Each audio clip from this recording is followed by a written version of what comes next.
Capsela, the construction sets of tomorrow. See the motors and gears? Use sets separately to build a revolving space tower or a climbing cable car. Navigate on a pretend Martian canal. And now, enter the universe of SpaceLink sets. Build friction-powered shuttles, or cruisers, or space stations. Travel to futuristic worlds. You can build your own universe with SpaceLink. Capsela and SpaceLink sets join together to create a whole universe of fun. Each set is sold separately. Alright, hey guys, and welcome back. As this week I'm going to be taking a look back at the engineering toy of the future, Capsela building sets. Capsela construction sets were originally produced by the Mitsubishi Pencil Company in Japan in 1976, where they were very popular not only as a toy, but as a learning tool for basic principles of construction and engineering. Seeing the success of their initial Capsela line, the name was licensed out to toy company Plaisir in 1978, which saw sets like the Capsela 400 Science Discovery System and others to be the first sets released in North America. Plaisir would be the main licensee over the years for the Capsela sets, as well as others like Coleco and Bandai. The idea behind the toys is there are various spheres or capsules of different sizes and shapes that can be connected with interlocking pegs, gears, treads, wheels, and motors to create all different types of vehicles. Anything from ships that go on water, cruise on land, or even climb into the sky on a conveyor belt or string, the only limit to what you could build was your imagination. There were 6 main lines of Capsela toys produced: the basic motorized Capsela construction sets, Capsela computer system, Capsela voice command systems, Capsela power tram, Capsela robot sets, and SpaceLink. The SpaceLink and robot sets were some of the most popular, with the Computer 2000 and Remote Control 3000 series. The computer series was fully programmable, where you could enter a series of commands for the robot to carry out, and the remote control set had a similar keypad where the commands could be entered via a wired remote control. The SpaceLink series was one of the more unique sets produced for the Capsela series, so much so that the Capsela name was left off the sets entirely, primarily to capture more of the action figure toy market and be more broadly appealing. These sets were focused more around mechanical space stations you could build, complete with small moving vehicles and astronaut action figures that could fit inside of them. The motors that powered the Capsela construction sets would finally burn out for good in 1987. There was little left to be done with the line at this point, and interest in the line had been steadily fading. While Capsela may no longer exist in its original form, there is a brand of similarly inspired looking and functioning toys by the name of IQ Key today. Alright guys, so here I'm going to take a look at one of the Capsela sets that I have, and that is the Capsela 180 Monster Truck set from around 1985 to 1987. Now unfortunately, why I have to give a range of years from this is because I don't have the box, I don't have a manual, and information on this set is very, very hard to find. I haven't been able to find an exact year or date stamp or anything on when this was manufactured. But just from different pictures that I've seen and from the overall look and feel of it, it seems like something that would have probably came later on in the line. Although this was released, I believe, at least 3 different times initially. You had a much earlier release, which I don't believe had this winch, and this later release, I believe, should have came with a remote control and had a second motor. And that first release was in the mid to early 80s, from about 80 to 82. And the box design is much different and older, and I believe that may have been a Japanese-only release. This, later on down the line, being a later series, this has the winch, and it also has a remote control, and there would be a second motor that would be able to turn the wheels left and right, just like a regular RC car. And I don't have either of those, as well as there would have been a translucent set of headlights, which I'm not sure if they lit up or not. They may have just been clear, that would have gone right over the top of the roof of the truck there. But you can definitely tell by the color, by the theme of this. This is definitely a later series release as compared to some of their just more ordinary looking yellow, just futuristic designs.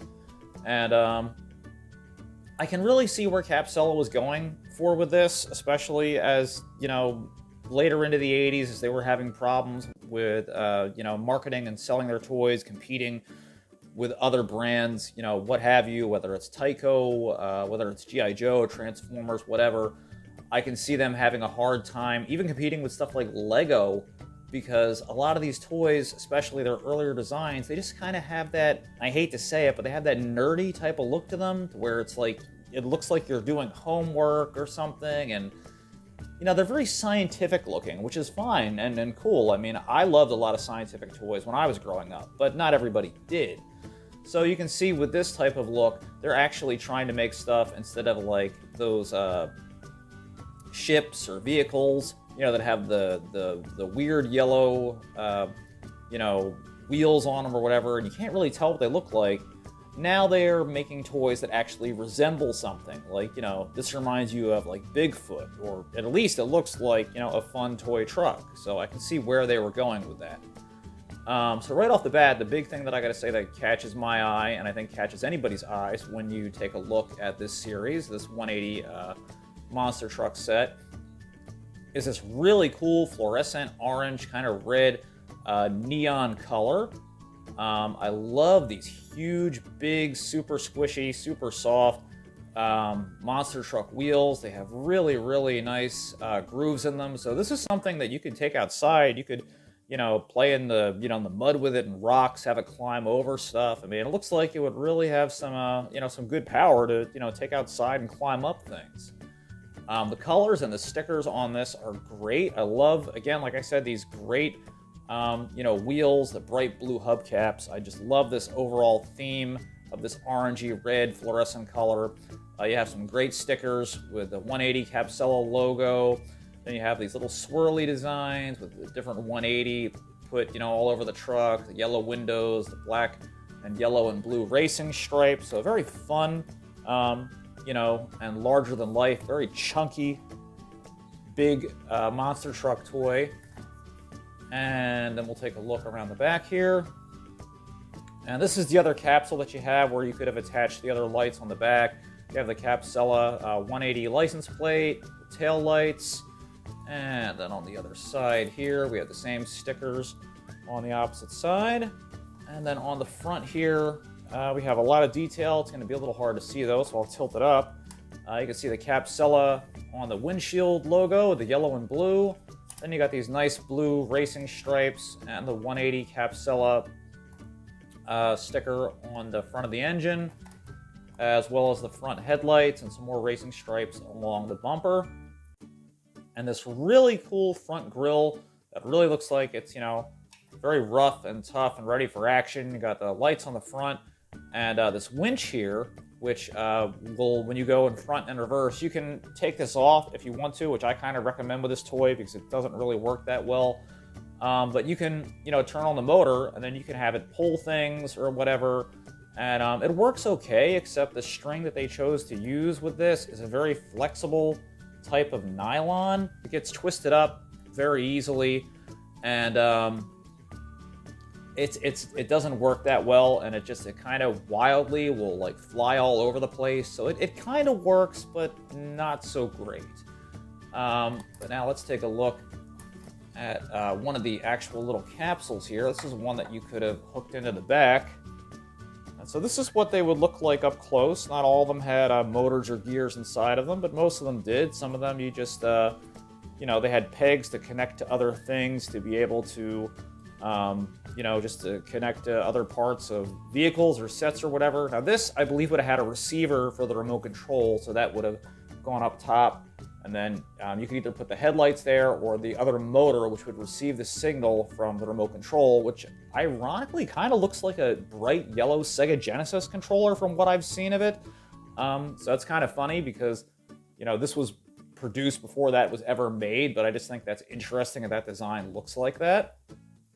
Now also what's neat with this, there's another bit of functionality to where you can move this back cover here, and that will pop off. And then on the inside, you have these seats, and they're actually large enough to where you could, you know, put a G.I. Joe or a similarly sized action figure in there.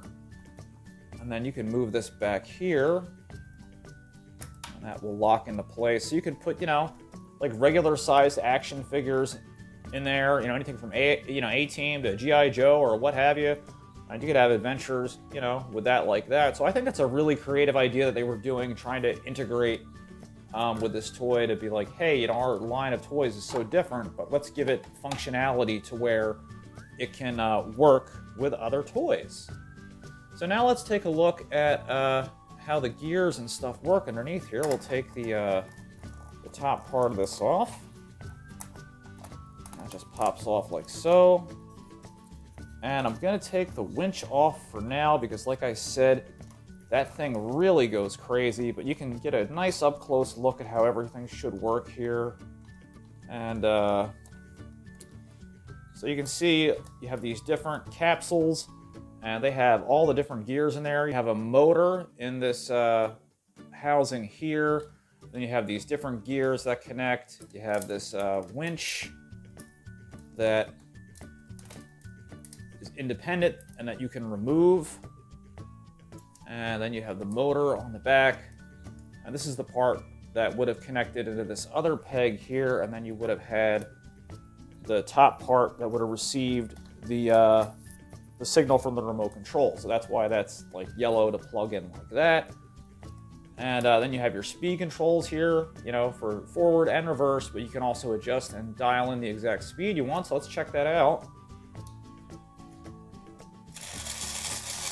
There we go. So that's at full speed. And you can see the different gears in there, turning around and everything like that. And then we'll go and we'll put that, let's see, we'll put that in reverse.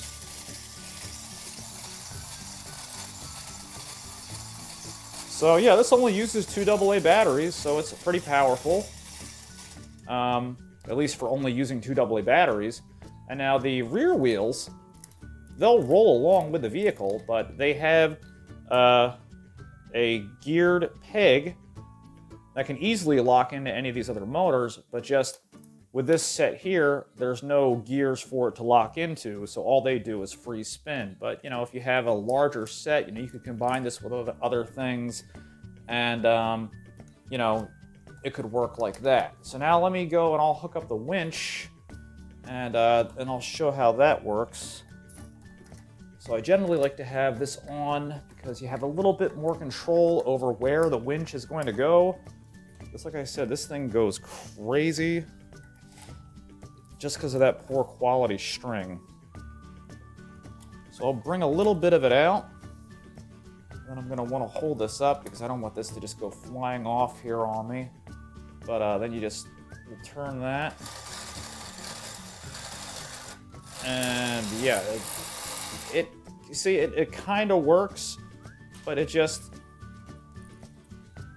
all tangles up. And even when you have it hooked up to something to give it like tension, it really doesn't work that well. And you can just see this string is just all gnarled up because it's too flexible, and it doesn't work like the way that it's intended. So that's, to me, is a quality control issue with a toy like this, and that, they really should have kind of tested that better before putting that for sale, because I can understand if somebody had gotten this for Christmas or as a gift or something, being really frustrated that you want to play with one of the more interesting parts of the vehicle and then not really being able to do it because it just, goes crazy and malfunctions.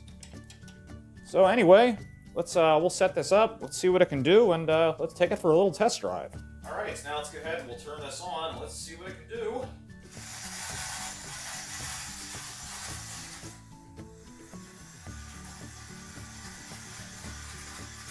Alright guys, so as you can see, not too bad. Unfortunately, I don't have a lot of room for it to be able to drive around on its own, but has a decent amount of pickup for something from a toy company that really wasn't known for making like RC type cars, even though a lot of their toys were motorized.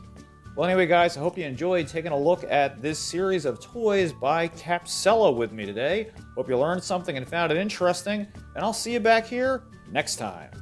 Hey guys, if you liked the video that you just watched, don't forget to hit that subscribe button down below, and you can follow me at Facebook at King of Retro or Twitter at #8ByteBrian. See you next time.